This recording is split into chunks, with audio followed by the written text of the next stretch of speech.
Għaddej b'ritmu tajjeb ħafna l-proġett tal-Junction tal-Marsa, proġett li l-ewwel fażi tiegħu bdiet titlesta u t-tieni fażi bdiet fi frar li għadda u mistennija titlesta sal-aħħar tas-sena.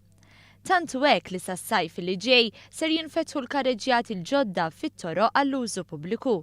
Dawn huma fi triq Ġużegat, parti minn triq Aldomoro u triq il-Gvern lokali. Waqt żjara fuq il-lan tax-xogħol il-Kummissarju Ewropew għall-Politika Reġjonali Corina Cretu faħret ir-riżultati tajbin li Malta kisbet biex tassorbi l-fondi Ewropej.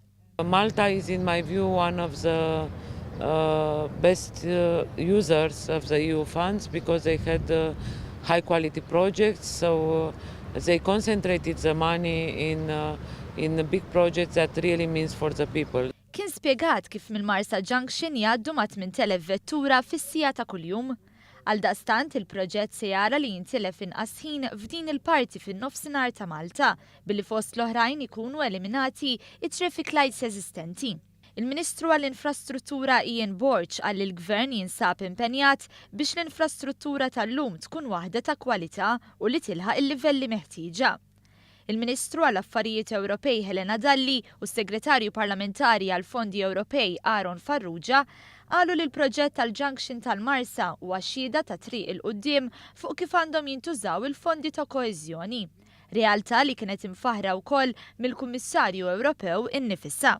I think it's very important for Malta. It's emblematic infrastructure projects and also for the European Union. It shows that EU funds can really change the life of the people.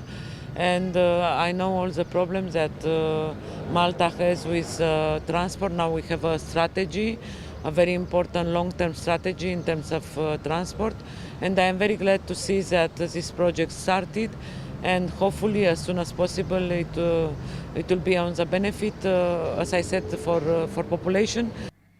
Sal-aħħar tas-sena l-proġett ser ikun implementa diġà 6,200,000 euro mill-fondi allokati biex bekk ikollu 3 kilometri ta' karreġjati ġodda jew mibnija mill-ġdid.